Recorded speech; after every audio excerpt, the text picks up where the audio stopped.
Mutton একবার এইভাবে বানিয়ে খেয়ে দেখুন, অসাধারণ টেস্ট হয় খেতে। একদম ঘরোয়া স্টাইলে বানাবো মাটন কড়াই। তো জিরে, রসুন, আদা, কাঁচা লঙ্কা, দুটো শুকনো লঙ্কা দিয়েছি। আলু কেটে রেখেছিলাম, আলুগুলো ভেজে নেব। বেশ লবণ হলুদ অল্প অল্প দিয়ে বেশ লাল লাল করে ভেজে উল্টে পাল্টে ভেজে তুলে নেব। ফোড়নে দিয়ে দেব গোটা জিরে, শুকনো লঙ্কা, তেজপাতা একসাথে দিয়ে একটু হালকা নেড়ে চেড়ে কুচানো পেঁয়াজ একসাথে দিয়ে দেব। হালকা ভাজা ভাজা হয়ে আসলে কেটে রাখা টমেটো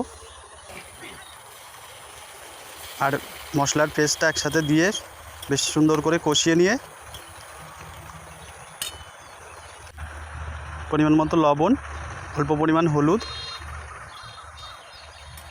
দিয়ে আবারও কষিয়ে নিয়ে ধুয়ে রাখা মাটন দিয়ে দেব।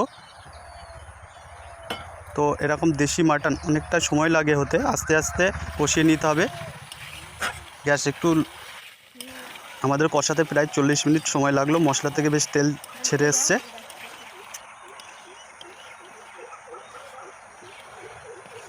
এখন আমরা ভেজে রাখা আলুগুলো একসাথে দিয়ে দেব, একসাথে দিয়ে আবারও কষিয়ে নেব।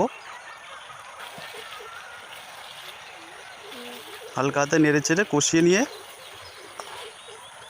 মশলা থেকে তেল ছেড়ে এসছে, মশলা মাংস থেকে বেশ তেল তেল ভাবে এসছে। তো এখন আমরা পরিমাণ মতো জল দিয়ে দেব, অল্প পরিমাণে জল দিয়ে ঝোলটা ফুটে আসলে একটা গোটা মশলা বেটে নেব।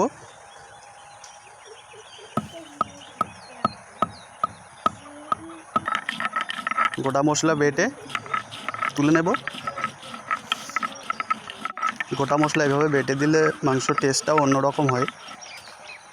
বেটে নিয়ে একদম বেশ ঝোল মাংস একদম বেশ গাঢ় মাখো মাখো টাইপের হয়ে এসছে। এখন আমরা মশলাটা দিয়ে দেব, মশলাটা দিয়ে আবারও হালকা হাতে নেড়ে চেড়ে নামিয়ে নেব। তো কেমন লাগলো আমার রেসিপিটা অবশ্যই কমেন্টে জানিও।